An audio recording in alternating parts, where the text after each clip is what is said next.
সম্মানিত হাজিরিন, যেহেতু রবিউল আউয়াল মাস চলছে, ঠিক এই মাসেরই কোনো একটা দিন হবে যে দিনটার ব্যাপারে অনেকগুলো মতামত রয়েছে। নবী আকরাম সাল্লাল্লাহু আলাইহি সাল্লাম পৃথিবীর বুকে আগমন করেছেন। অনেকের মতে রবিউল আউয়াল মাসের 8 তারিখেও তিনি পৃথিবীতে এসেছেন, এই মতটা প্রসিদ্ধ এবং বিশুদ্ধ মতামত আছে। আবার অনেকে 9 তারিখের কথা উল্লেখ করেছেন, কেউ 10 তারিখও বলেছেন।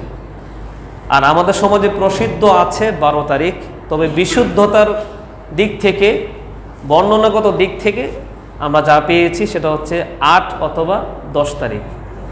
তো যেটাই হোক, এই ব্যাপারে সবাই মোটামুটি একমত যে রবিউল আউয়াল মাসেই আকায়ে নামদার মুহাম্মদুর রাসূলুল্লাহ সাল্লাল্লাহু আলাইহি সাল্লাম পৃথিবীর বুকে আগমন করেছেন।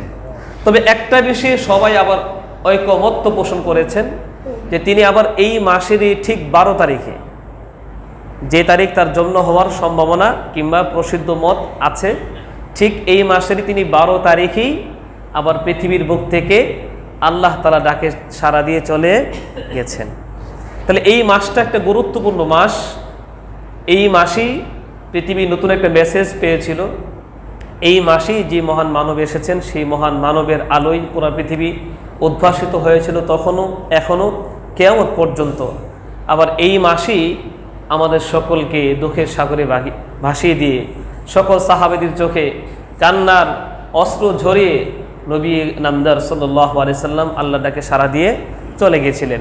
তাই এই মাসটা আমাদের সবার হওয়া চাই সিরাত চর্চা, রাসূল সাল্লাল্লাহু আলাইহি সাল্লাম পবিত্র জীবনী চর্চা, তার সুন্নাহকে ধারণ করবার ভালোবাসা এবং মন মানসিকতা নিয়ে তাকে জানবার, তাকে মানবার সর্বাত্মক চেষ্টা করার একটা সুন্দর সময় হচ্ছে কি এই রবিউল আউয়াল মাস। তাই আমরা গত সপ্তাহে রাসূল সাল্লাল্লাহু আলাইহি সাল্লামের জীবনে কিছু বিষয় আলোচনা করেছি, বিশেষ করে তাকে নিয়ে যে একটা বিশাল একটা অংশ বা মানুষ একটা বিশেষ বেদাতে ডুবে যায়, সেই বিষয়ে আমরা আলোকপাত করেছি। আজকের এই সপ্তাহে আলোচনা থাকবে মুহাম্মদুর রাসূলুল্লাহ সাল্লাল্লাহু আলাইহি ওয়াসাল্লামের প্রতি আমাদের ভালোবাসা এবং মহব্বত আমরা কিভাবে প্রকাশ করব, তার প্রতি যে আমরা ঈমান রাখি, তাকে যে আমরা বিশ্বাস করি, তাকে যে আমরা আল্লাহ তাআলার পরে তাকে নবী হিসেবে আমরা অন্তরে স্থান দিয়েছি, সেই ভালোবাসা আমরা কেমন করে কোন কোন মাধ্যমে আমরা প্রকাশ করব কিংবা আমাদের মাধ্যমে সেটা প্রকাশ পাবে, সেই প্রকাশ মাধ্যমগুলো আমাদের সকলের জানা এবং সে অনুযায়ী আমাদের নবীকে ভালোবাসবার চেষ্টা করা আমাদের সবার জন্য খুব জরুরি একটা বিষয়। এজন্য ইনশাআল্লাহ আজকের আলোচনার বিষয় হচ্ছে মুহাম্মদুর রাসূলুল্লাহ সাল্লাল্লাহু আলাইহি সাল্লামের প্রতি ভালোবাসা প্রকাশের মাধ্যম কি হবে। আসুন আমরা জানি সেই মাধ্যমগুলো। প্রথম মাধ্যম হচ্ছে রাসূলুল্লাহ সাল্লাল্লাহু আলাইহি সাল্লামের প্রতি ভালোবাসা এবং তাকে মান্য করা, এটা ঈমানের একটা অবিচ্ছেদ্য অংশ। কিসের অংশ বলেন? রসুলকে ভালোবাসা, তাকে মান্য করা, এটা যেন তেন কোনো বিষয় নয়। অনেক ওলি আল্লাহ আছেন, অনেক বড় বড় কুতুব আমাদের মাঝখান দিয়ে চলে গেছেন, তাদের প্রতি সম্মান রাখা এটা আমাদের একটা বিশেষ ব্যাপার স্যাপার আছে বটে, কিন্তু তাদের প্রতি ঈমান আনার কোনো কথা তো বলা হয়েছে। কিন্তু নবীর প্রতি ঈমান আনা এবং নবীকে ঠিক নিজের থেকে আরো বেশি করে, আপন থেকেও আরো বেশি ভালোবাসা, এটা হচ্ছে ঈমানের একটা অবিচ্ছেদ্য দাবি এবং অবিচ্ছেদ্য একটা অংশ। নবীর প্রতি ভালোবাসা, নবীকে মান্য করা ছাড়া আমাদের কারো ঈমানে পরিপূর্ণ হতে পারে। এজন্য নবীকে ভালোবাসতে হবে নিজের মা বাবার চাইতেও বেশি, এমনকি নিজের জীবনের চাইতেও বেশি।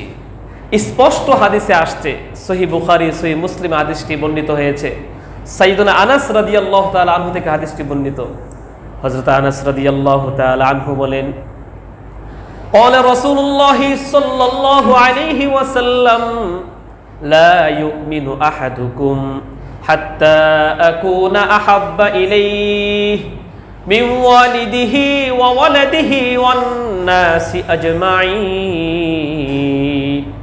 হযরত আনাস রাদিয়াল্লাহু তাআলা আনহু বর্ণনা করেন, বিশুদ্ধ মতে বর্ণিত হয়েছে, তিনি বলেন রাসূল আকরাম সাল্লাল্লাহু আলাইহি ওয়াসাল্লাম দীপ্ত কণ্ঠে ঘোষণা করেছেন, ও আমার সাহাবারা শুনে রাখো, আমার উম্মতেরা শুনে রাখো, লা ইউমিনু আহাদুকুম, তোমাদের কেউ পরিপূর্ণ মুমিন হতে পারবে না, মুমিন হতে পারবে না, হাত্তা আকুনা আহাব্বা ইলাইহি, যতক্ষণ না আমি নবী তার কাছে সবচেয়ে মহব্বতের না হব, মিন ওয়ালিদিহি, তার পিতামাতা হতে, ওয়া ওয়ালাদিহি, তার সন্তান সন্ততি হতে, ওয়ান নাসি আজমাইন, এমন সমস্ত মানুষের চাইতে আমি যতক্ষণ না তার কাছে, ওই ব্যক্তির কাছে সবচাইতে মহব্বতের এবং ভালোবাসার পাত্র না হতে পারবো, ততক্ষণ পর্যন্ত ওই ব্যক্তি পরিপূর্ণ মুমিন হতে পারবে না।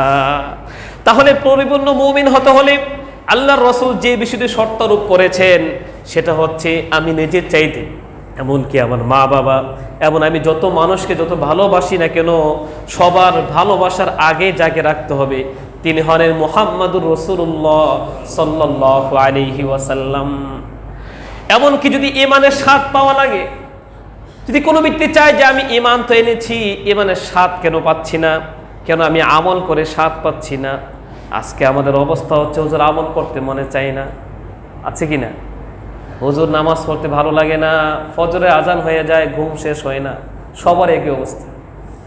এর মানে হচ্ছে আল্লাহ এবং মুহাম্মদুর রাসূলুল্লাহ সাল্লাল্লাহু আলাইহি সাল্লামের মহব্বত আমাদের হৃদয়ে কমে গেছে।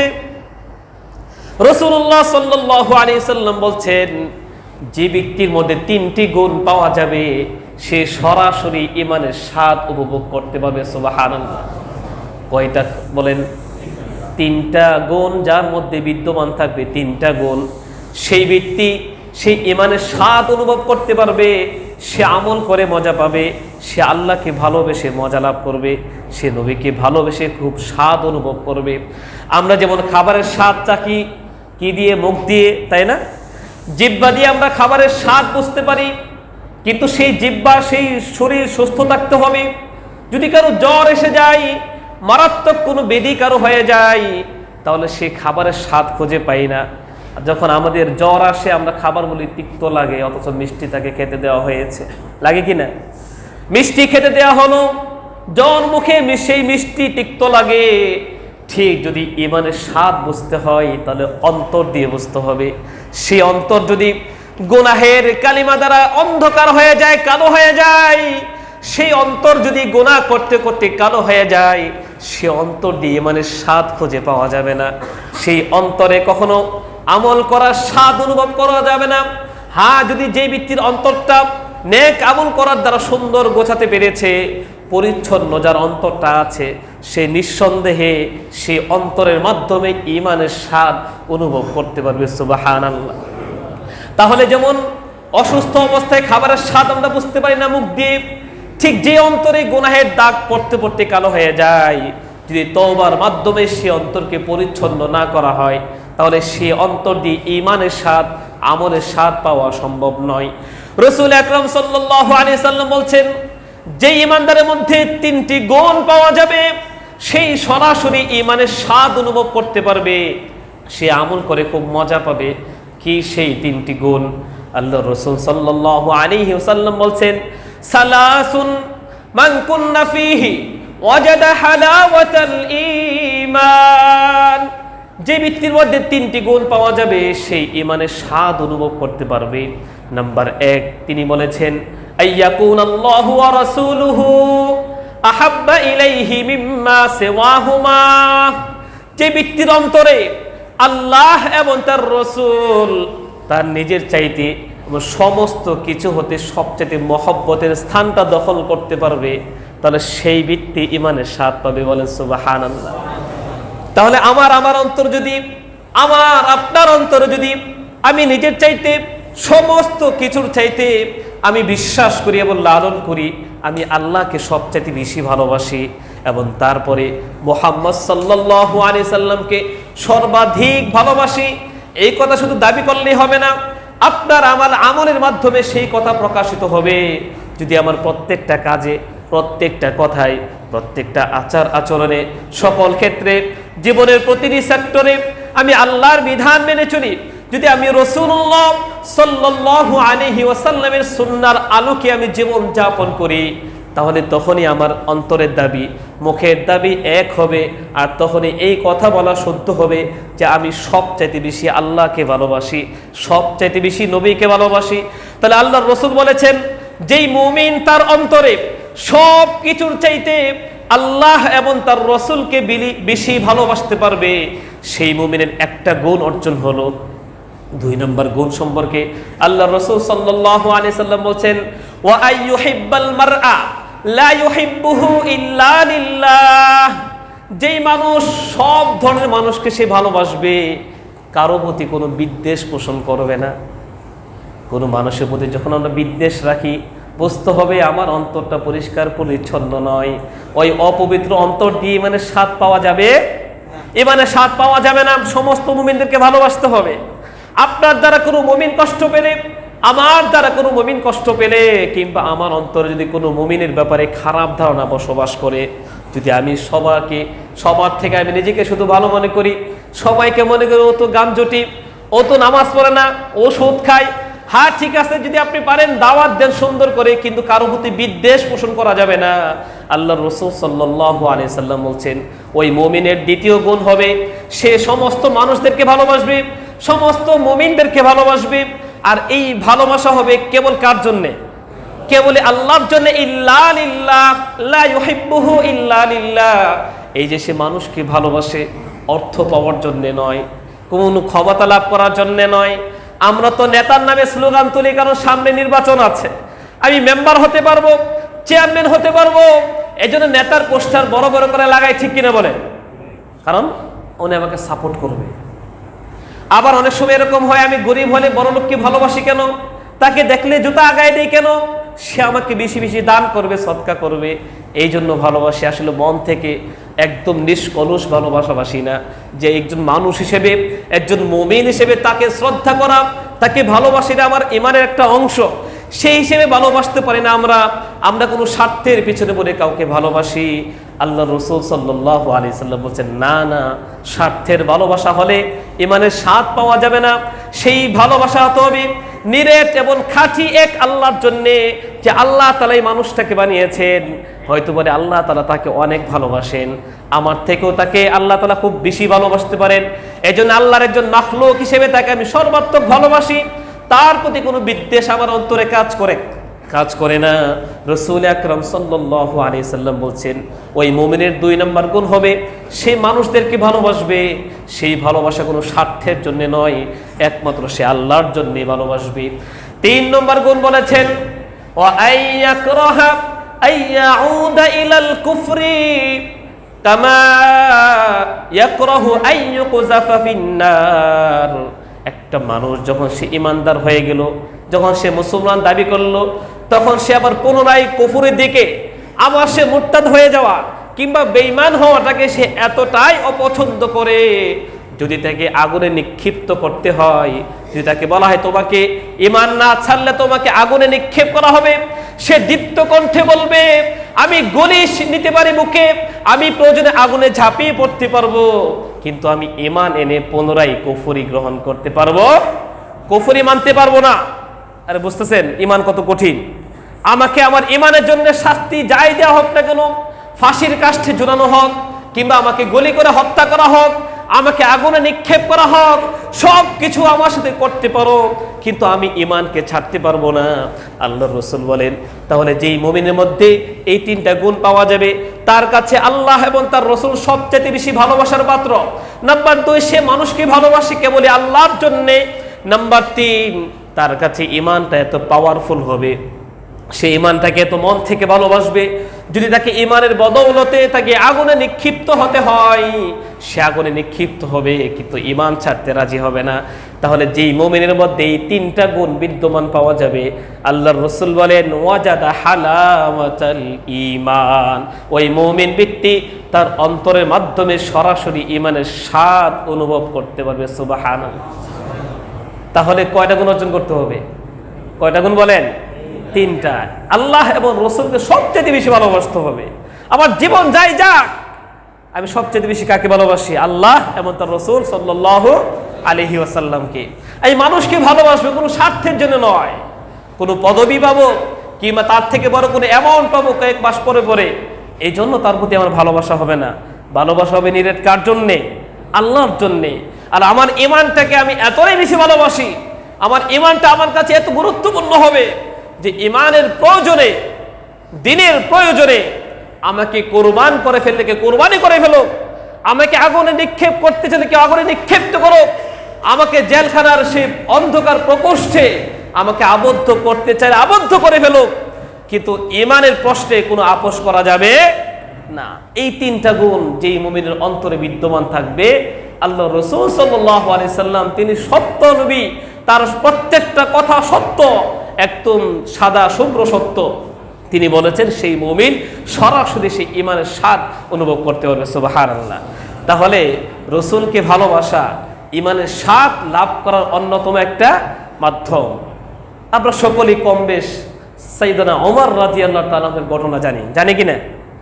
একবার রাসূলুল্লাহ সাল্লাল্লাহু আলাইহি সাল্লাম সাইয়েদনা ওমরের হাত ধরে আছেন।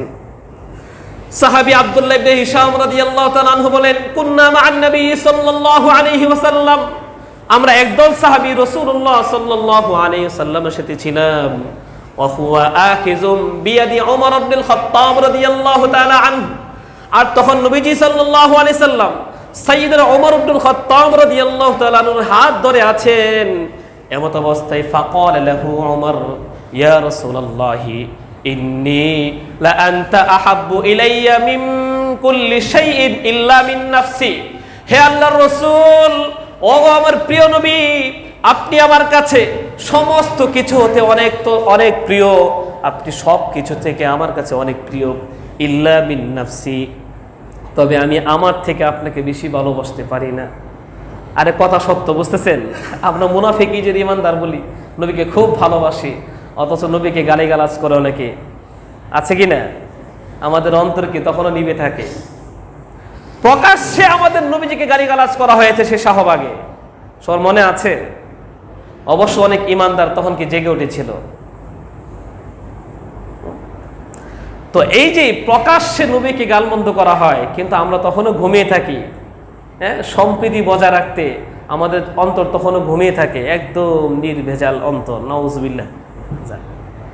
তো বলছিলাম হযরত সাইয়েদনা ওমর, তার মধ্যে কোনো লৌকিকতা ছিল না, কোনো কৃত্রিমতা ছিল না, তিনি যা সত্য তাই বলছিলেন। প্রথমে, হুজুর আমি আপনাকে সবচেয়ে বেশি ভালোবাসি, সব কিছু থেকে বেশি ভালোবাসি, তবে আমি নিজের জান থেকে আপনাকে বেশি ভালোবাসতে পারি। তখন রাসূলুল্লাহ সাল্লাল্লাহু আলাইহি সাল্লাম বলছেন, লা, সাবধান ওমর, তুমি এখনো পরিপূর্ণ ঈমানদার হতে পারো নাই, এখনো পরিপূর্ণ ঈমানদার হতে পারো নাই। আল্লাযী নাফসি বিয়াদিহি, যেই সত্তার হাতে আমার প্রাণ, সেই সত্তার শপথ করে বলছি, হাত্তা আকুনা আহাব্বা ইলাইকা মিন নাফসিকা, যতক্ষণ আমি নবী তোমার কাছে তোমার জানের চাইতে অধিক প্রিয় না হব, ততক্ষণ পর্যন্ত ওমর তুমি খাঁটি মুমিন হতে পারবে না। তখন সাইয়েদনা ওমর কিছুক্ষণ চুপ করে থাকে, বললেন, ফাইন্নাহুল আন আনতা আহাব্বু ইলাইয়া মিন নাফসি। কিছুক্ষণ ভেবে চিন্তে দেখলেন যে না, যদি আমি ওমর পরিপূর্ণ ঈমানদার হতে হয়, আমার জানটাকে জাহান্নাম থেকে বাঁচাতে হয়, তাহলে নবীকে আমার জীবনের চাইতে বেশি ভালোবাসতে হবে, এটাই সত্য। তখন তিনি মন থেকে সবচেয়ে তাকে বেশি ভালোবেসে বললেন, হ্যাঁ ইয়া রাসূলুল্লাহ, এই মুহূর্তে আপনি আমার নিজের চাইতে আপনি আমার কাছে অধিক প্রিয়। বলেন সুবহানাল্লাহ। রাসূলুল্লাহ সাল্লাল্লাহু আলাইহি ওয়াসাল্লাম তখন বলেন, আল আন ইয়া ওমর, হে ওমর, তুমি এখন মাত্র পরিপূর্ণ মুমিন হতে পারলে, এর আগ পর্যন্ত তোমার ঈমানটা পরিপূর্ণ ছিল।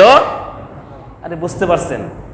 তাহলে এই ঘটনা এই কথা প্রমাণ করে যে সাহাবী ওমর রাদিয়াল্লাহু তাআলা আনহু, যিনি জীবন বাজি রেখে রাসূলুল্লাহ সাল্লাল্লাহু আলাইহি ওয়াসাল্লামের সাথে যুদ্ধ করেছেন, যিনি দ্বীন প্রতিষ্ঠার জীবনটাকে ব্যয় করে দিয়েছেন, যিনি নামাজ পড়ানোর সময়, ইমামতি করার সময় যাকে দ্বীনের জন্য একাধিকবার তাকে সে বল্লম দিয়ে আঘাত করা হয়েছে, ছুরি দিয়ে আঘাত করা হয়েছে, সে আঘাতে তিনি শহীদ হয়েছেন। এত বড় সাহাবী, যে সাহাবীকে জান্নাতের সুসংবাদ দুনিয়ায় থাকতে রাসূলুল্লাহ সাল্লাল্লাহু আলাইহি ওয়াসাল্লাম দিয়ে গেছেন, সেই সাহাবীকে লক্ষ্য করে আল্লাহর রাসূল বলেছেন, ওমর, তুমিও যদি তোমার নিজের থেকে আমি নবীকে বেশি ভালোবাসতে না পারো, মনে রেখো তুমি ওমর এত কিছু হওয়া সত্ত্বেও তুমি প্রকৃত মুমিন হতে পারো আর আমরা কি করতেছি বলুন? একটু ভাবা উচিত যে আমি নবীকে কতটুকু ভালোবাসি। এটা আপনি নিজে ভাববেন। আপনার অন্তরটা আমি দেখি না, একমাত্র অন্তর্যামী কে? আল্লাহ তাআলা। আমারটা কে দেখেন না? প্রত্যেকেই হিসাব করা উচিত যে আমি নবীকে কতটুকু ভালোবাসি। আর সেই ভালোবাসা মুখ দিয়ে দাবি করার জিনিস না। আমরা আমাদের স্ত্রীকে ভালোবাসি, সন্তানদের ভালোবাসি। স্ত্রী কখন কি লাগবে, সন্তানের কখন কি লাগবে, ওই বাহির থেকে কেউ কল করে বলতে হয়। আমার নিজে জানা থাকে আমার স্ত্রী কাপড় দরকার, আমার সন্তানের খাবার দরকার। কাউকে বলে দিতে হয় না যে তাদেরকে ভালোবাসি, মহব্বত করি। এদের বলার আগে আমি খাবার কি কিনে আগে নিয়ে আসি, ব্যবস্থাপনা করি কিনা, কারণ ভালোবাসি বলে। তো ঠিক আমি নবীকে ভালোবাসি, সেই কথার প্রকাশ পাবে আপনার পোশাকের মাধ্যমে, সেই কথার প্রকাশ পাবে আপনার চলাফেরার মাধ্যমে, সেই কথার প্রকাশ পাবে আপনার প্রতিটি কাজে কর্মে, আপনার ব্যক্তিগত জীবনে, আপনার পারিবারিক জীবনে, রাষ্ট্রীয় জীবনে, সামাজিক জীবনে, সকল সেক্টরে। যদি আপনি নবীর আদর্শকে লালন করতে পারেন, তাহলে বুঝতে হবে আপনার আমার মুখের দাবি অন্তরের দাবির সাথে কি মিলতেছে। নতুবা মুখ দিয়ে দাবি করলাম আর আমি কাজই করবে নবীকে কোনো প্রকাশ দেখাতে পারছি না। আমার আমল দ্বারা, আমার চলাফেরার দ্বারা, আমার আশাকে পোশাকে, আমার আচার ব্যবহারে নবীজির কোনো আদর্শ খুঁজে পাওয়া যায় না, তাহলে আমার থেকে বড় ভণ্ড পৃথিবীর বুকে আর কেউ দ্বিতীয় জন নাই। মুখ দিয়ে খুব ফেনা তুলে ফেলতেছি আশিকে রাসূল আমি। ঈদে মিলাদুন নবীর সময় আরে বাবারে কত বড় মিছিল, অথচ এই লোকগুলো আবার ফজর নামাজ অনেকে পড়ে নাই, আবার ঠিক আনন্দ মিছিল করতে আছে একদম তুলপা। এমন কি স্লোগান, যারা তাদের এই ঈদে যাবে না। আর বুঝতেছেন তাদের ঈদ, কিন্তু এটা নবীজির ঈদ তো না। নবীজির ঈদ এটা, নবীজিকে ঈদ কখনো করছেন আর কত বলে গেছেন? সাহাবে কেরামের ঈদ ওইটা নয়, তারাও ঈদ করেন না, এটা তাদের ঈদ 60 দিন ব্যাপী একদম। আবার এখন 90 দিন ব্যাপী লাগাইছে পোস্টার। আর বুঝতেছেন বছরের অর্ধেক দিয়ে হচ্ছে কি, অর্ধেক বছর ঈদ তাদের। বলেন নাউজুবিল্লাহ। দিন নিয়ে তামাশা করা হচ্ছে সব। যেই কথা, যে আমল নবীজি করে দেখান নাই, যে আমলের কথা কখনো নবীজি বলেন নাই, সে আমল নিয়ে এত মাতামাতি করা, এবং তারা এমন কথা বলে ফেলে তাদের ঈদে মিলাদুন নবীর মিছিলে যারা যাবে না তারা হচ্ছে নবীর দুশমন। বলেন নাউজুবিল্লাহ। প্রকৃতপক্ষে তারা দিনের দুশমন। হাদিসে স্পষ্ট আসছে, একদল মানুষ, রাসূল সাল্লাল্লাহু আলাইহি ওয়াসাল্লাম হাদিসে বলেছেন যে আমি সবার আগে গিয়ে হাউজে কাউসারে চলে যাব, তখন আমার উম্মতেরা সেখানে দলে দলে আসবে, সবাইকে আমি পানি পান করাবো।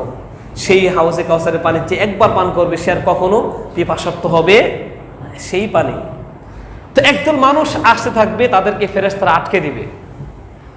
তখন রাসূল বলেন, আমি বললাম, আমি তাদের ওই ফেরেশতাদের লক্ষ্য করে বলবো, ও ফেরেশতারা, ওরা তো আমার উম্মত, ওদেরকে আসতে দাও। তখন সেই ফেরেশতাদের পক্ষ থেকে বলা হবে, হুজুর আপনি তো জানেন না, লা তাদরি, আপনি জানেন না, মা আহদাসু বাদাক, আপনার মৃত্যুর পরে তারা দিনের মধ্যে কি নতুন নতুন উদ্ভাবন করেছে, কত নতুন নতুন ফিতনা তারা সৃষ্টি করেছে, কত নতুন নতুন বিধান তারা নিজ থেকে বানিয়ে নিয়েছে, আপনি সেটা জানেন না।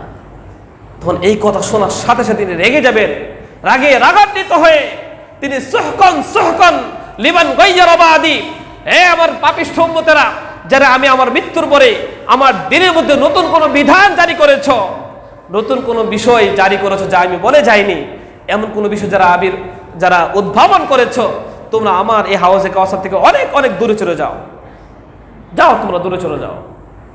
তো তিনি দূর করে সেখান থেকে তাড়িয়ে দিবেন যারা বেদাত সৃষ্টি করে। তিনি খুব স্পষ্টভাবে আমাদেরকে সতর্ক করেছেন, ইয়াকুমুল বিদআ, সাবধান সাবধান, তোমরা কোনোভাবেই বেদাতে জড়াবে না। ফাইন্না কুল্লা বিদআতিন দালালাহ, প্রত্যেকটা বেদাত ভ্রান্তি, আকুল্লা দালালাতিন ফিন্নার, আর প্রত্যেক ভ্রান্তিতে পতিত মানুষ তার কোথায় যাবে? জাহান্নামে যাবে। এজন্য স্পষ্ট হাদিসে, অন্য হাদিসে একথা আসছে, যে ব্যক্তি আমার পরে আমার দিনে কোনো নতুন জিনিস সে সংযোজন করবে, আবিষ্কার করবে, সে আমার উম্মতের দলভুক্তই না। কত বড় অহংকার! আমি নবী করি নাই, আমার সাহাবারা আমার পরে তারা অনুমোদন দেয় নাই। এটা খায়রুল কুরুন, সাহাবাদের যুগ, তাবিঈনদের যুগ, তাবিঈনের যুগে যে আমল ছিল না, এমন একটা বিষয় যারা পরবর্তী সময় দিনের মধ্যে সংযোজন করতে চাইবে দিনের নামে, তারা এমন একটা কাজ করলো যে কাজের অপরাধে তারা উম্মত থেকে বেরিয়ে যাবে। তাহলে রসুলকে ভালোবাসতে হবে, কারণ রসুলের ভালোবাসার একটা মাধ্যম হচ্ছে কি? ইমান, তার প্রতি ইমান রাখা এবং তাকে নিজের জীবনের চাইতেও কি বেশি ভালোবাসা। নাম্বার 2, রসুলকে যে ভালোবাসি সেটা প্রকাশ করতে হবে তাকে তার আদর্শ গ্রহণের মধ্য দিয়ে।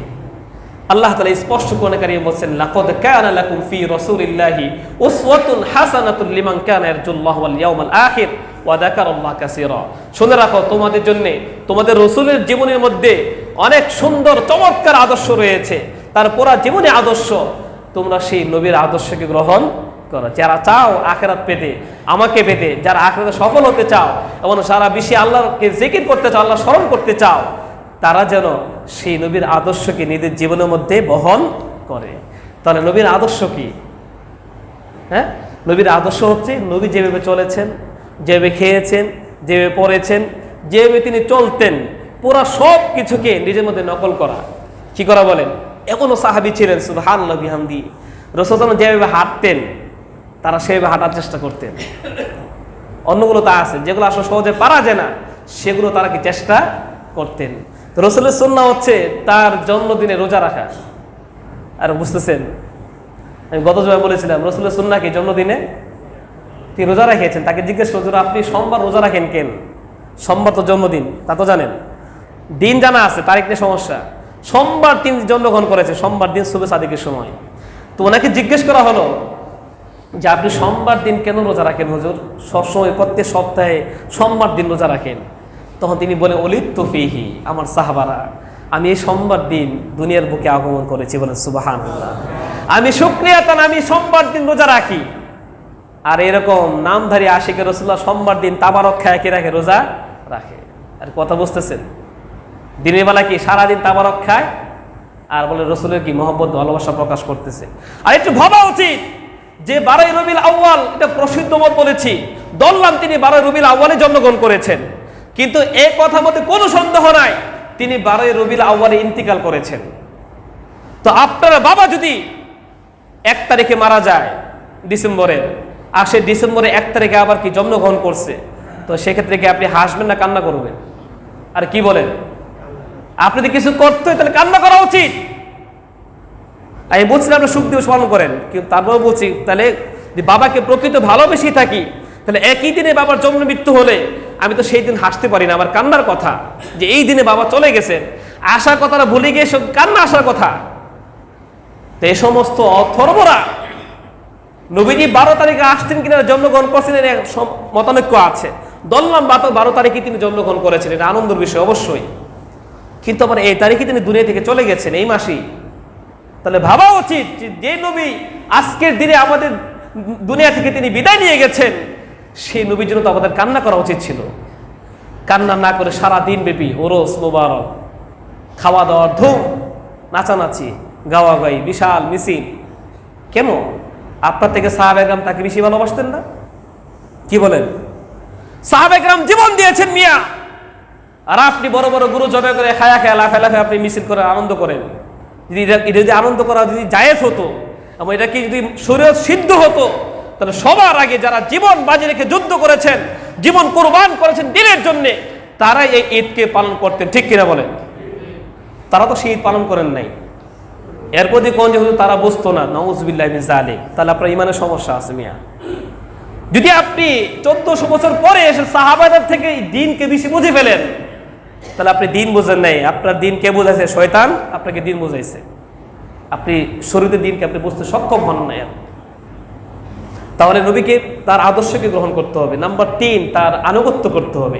তার আনুগত্যের মধ্য দিয়ে আমাদের ঈমান ভালোবাসাকে প্রকাশ করতে হবে। তার আনুগত্য করলে আল্লাহর ভালোবাসা পাওয়া যাবে। কুল ইন কুনতুম তুহিব্বুনাল্লাহা ফাত্তাবিউনি ইউহিব্বুকুমুল্লাহ। নবী আপনি ঘোষণা করেন যে তোমরা যদি আল্লাহকে ভালোবাসতে চাও তাহলে আমি নবীর অনুসরণ করো, তাহলে আমি আল্লাহ তাদেরকে ভালোবাসবো। বলে সুবহানাল্লাহ। নবীকে ভালোবাসলে সমস্ত গুনাহ আল্লাহ ক্ষমা করে দিবেন। ওয়া ইয়াগফির লাকুম যুনুবাকুম। আল্লাহ সেই আয়াতে বলছেন যদি তোমরা নবীর অনুসরণ করে চলো তাহলে তোমাদেরকে ভালোবাসবো, প্লাস তোমাদেরকে আমি সমস্ত গুনাহগুলি মাফ করে দেব। সুবহানাল্লাহ। নবীকে ভালোবাসলে পরে, নবীর আনুগত্য করলে পরে আপনি নবীর সাথেই জান্নাতে থাকতে পারবেন। সুবহানাল্লাহ।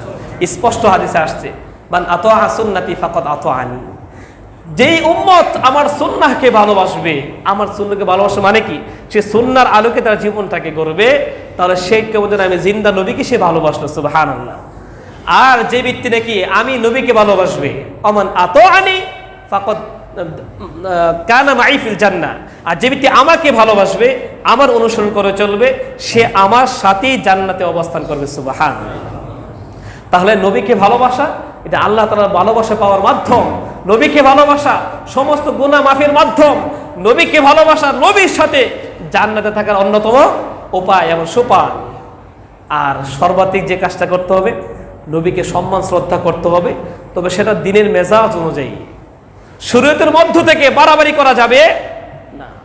রাসূলুল্লাহ স্পষ্ট বলেছেন, লা তাতরুনি, সাবধান উম্মতেরা, তোমরা আমাকে নিয়ে বাড়াবাড়ি করবে না।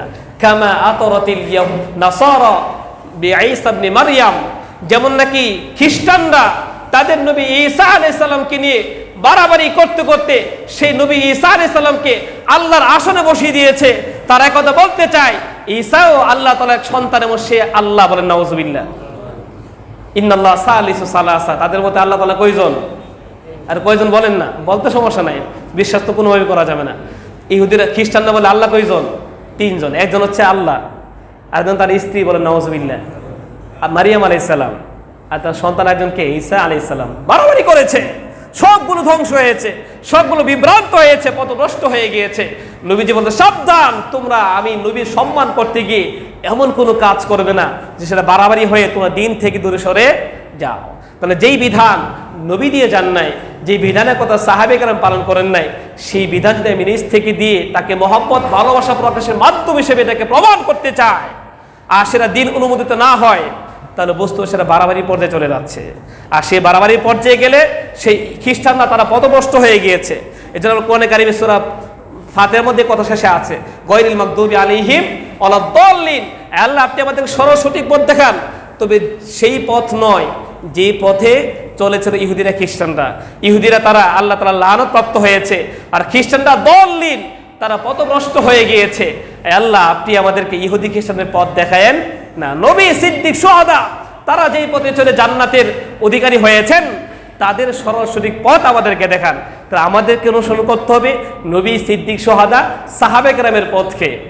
আমাদের এই বর্তমান সময়ে এসে অথবা অনেক পরে এসে কোনো মনীষী তার মন চাইছে, অথবা কোনো রাজকীয় কোনো দরবারের মনতস্যির জন্য এই মিলাদুন্নবীর যে ইতিহাসের এটাই পাওয়া যায়। এক দরবারে আলেম, সে তার রাষ্ট্রের প্রধানকে খুশি করবার জন্য তার মন মতো করে একটা কি জিনিস জারি করে দিয়েছে, ঈদ মিলাদুন্নবী। সেই সরকার রাজি খুশি হইয়া তাকে 1000 দিনার দিয়ে দিছে এবং তাকে খুব কাছে টেনে নিছে।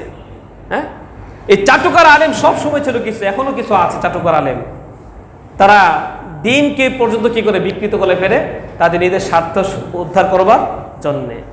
এজন্যে নবীকে ভালোবাসতে হবে, সেই ভালোবাসা প্রকাশের মাধ্যম তার প্রতি পরিপূর্ণ ঈমান আনার মধ্য দিয়ে, তাকে সর্বাত্মক নিজ থেকে বেশি ভালোবাসার মাধ্যমে, তার আদর্শকে নিজের মধ্যে গ্রহণ করার মধ্য দিয়ে, এবং তার পূর্ণাঙ্গ অনুসরণ করার মধ্য দিয়ে, এবং তাকে নিয়ে যথাযথ সম্মান তাকে দিতে হবে, কিন্তু বাড়াবাড়ি না করার মাধ্যমে এবং সমস্ত বিদআতকে পরিত্যাগ করার মাধ্যমে।